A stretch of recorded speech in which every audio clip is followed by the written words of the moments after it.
Hi. So if you don't know what a breadcrumb menu, it's when you have basically every screen that has come before the last one in a horizontal list with like an arrow in between them, and you can click on one of them and it takes you to that screen. And it's used in some games, not many. It's mainly just used in programs, but I'm going to show you how to make it in Unreal Engine because why not? So here I just have a simple pause menu with an overlay, and the things you need for this are a button. It doesn't matter if it's the default one, but as long as it has text, which you can set, which is set to be instance editable and expose on spawn, as well as a clicked event dispatcher. And what you want to do is make the event dispatcher here, and then on it you can add two inputs for the text and also an index. The index also needs to be instance editable and exposed on spawn, but you don't need to use it here at all apart from getting it to feed into the clicked, and I'll explain this a bit more later. So once you've got that button made, we're going to right click and create a widget blueprint, and we're just going to call it w_breadcrumb or something. And this will be what we use to house all of the crumbs, they're called. So we can get a horizontal box, put it in here, and let's just call it crumb container or something. And what I'm going to do is I'm going to make a function which every time we call the function it will just refresh the entire list, and we're going to use this when adding and taking away crumbs, so that it then refreshes and stuff. So I'm just going to call this create crumbs, and in this what I'm going to do immediately is drag in our crumb container and clear children, because the first thing you want to do when dealing with for each loops etc is clearing the children of the container that you're creating the widgets in, so that it doesn't create multiples. It's just like a safety precaution. Now we need to make a variable. This will be, let's just call it crumbs, and this will be our array of text that we're going to use to say how many crumbs we want. So we're going to make this instance editable. We can drag it in and make a for each loop. Out of this for each loop, we're going to create a widget, and this will be our button. So we can just get button there, and the text and index, because they're set to expose on spawn, they will show up in this create node. So we can just drag in text into here and drag index into here. So now they're going to be set to whatever is coming up here. So for each item in here we will create this with these properties, but I'm pretty sure you know that anyway. So now we can get our container and we can add child to horizontal box. I prefer to use this node instead of the add child node, because the return value here is just a panel slot object reference, whereas the return value here is a horizontal box slot object reference. And that means that whenever we want to do stuff like setting the padding of like this within the horizontal box, we don't need to drag out and do slot as horizontal box slot. We can just do this because they both have the same thing: horizontal box, horizontal box, horizontal box. So this is just a lot easier than this, basically. It's a shortcut. So now we have that, we want to add the separators. So we're going to make a branch after this, the condition being to get the last index of this, and we're going to see if the array index is equal to the last index, and this will go into the branch. And this is just going to tell us if it's true, then it is the last button of the crumbs, and if it's not, then it's not the last button. And we will use this to decide whether we want to add padding or a separator to each one. So we'll add padding and a separator to the end of every button except for the last one, which is basically why we're doing this. So that's false. I'm just going to drag out of this and do set padding, and I'm just going to set padding on the right to be 8. And then we can create a widget, and you'll notice we don't have like an image or anything, so we're going to need to create our own widget. What I like to do is make a new folder and call it something like breadcrumb, where I can put everything to do with the breadcrumb in this folder. So for example,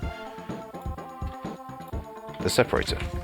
So we're going to call this crumb separator, and I'm just going to have an image, and the image I'm going to use is just going to be this quite a nice simple one. I'm going to make it, yeah, 32 by 32 looks pretty good. Let's use the breadcrumb or crumb separator.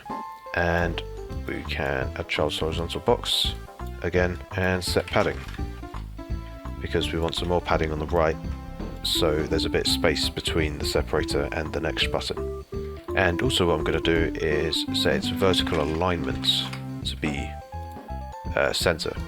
And this is because by default it's fill, which means it will stretch the image vertically, but I don't want that, so it's going to set it to be the center, and then horizontal is just left by default. And you'll see the image size is 32 by 32. This is basically acting as a size box. This will be the size that it is if there isn't another size to change it, basically. Now we can drag this along a bit and get off our text button widget and bind to the clicked event that I talked about with the event dispatcher. What I'm going to do is I'm going to create events, and I'm actually going to use a function just because they're cleaner and all of the logic inside the function is contained in that function.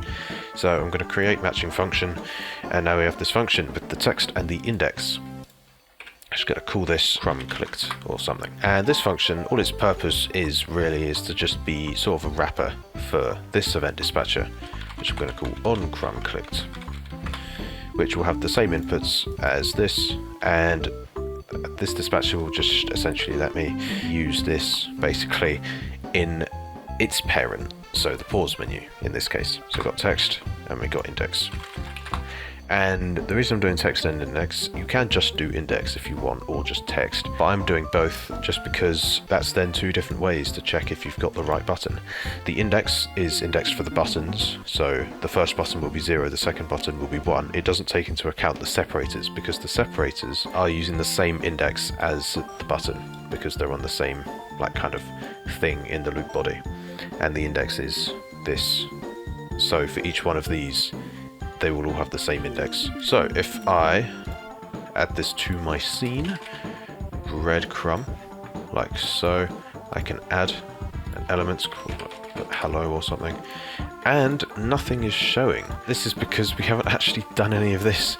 So I'm just going to get rid of these and use preconstruct and just put create crumbs on preconstruct. And now you can see a button called hello. Add another one, we have a spacer or a separator and call it by, and there you go. So now we have two. So now if we play, you can see we have 2 breadcrumbs, and if we add more, then you know there's more. So now you're probably thinking, okay, cool, but we want to do something. When you click on it, you want to take away the certain number of breadcrumbs from the end that you clicked on. So if you clicked on, so if I had say like 4 and I clicked on by, it would take away these 2 off of the end, wouldn't it? So let's do that. So for this, I'm firstly just going to make a function for removing the last crumb by itself, which is just going to be getting the last index and then calling remove index, that index being that last index. And then this by itself won't do anything visually because we need to call this create crumbs function to update it. So now we have this, I'm going to create another function which will be called, I don't know, remove amount of crumbs or something, I don't know. This I'm just going to rename to remove last crumb.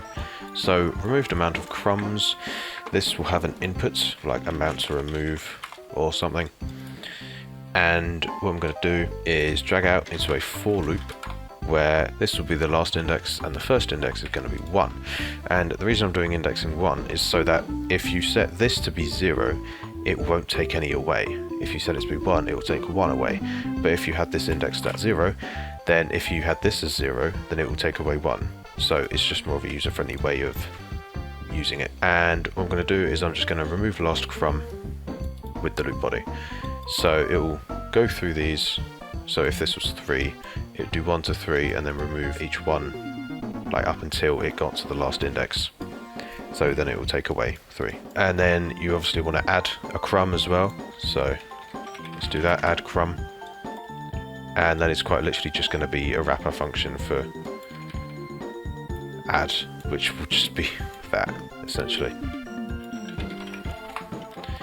So there you go, that's just add. And then of course for these you want to also create crumbs. So now obviously if you do crumb clicked, you probably want to remove amount of crumbs, and then you can just take the index. You want to do the crumbs, you want to get the last index of the crumbs and subtract that from the index of the button and put that into amount to remove, and that will then remove all of the crumbs up until that crumb that you clicked on. So if I show you, that looks a bit like this.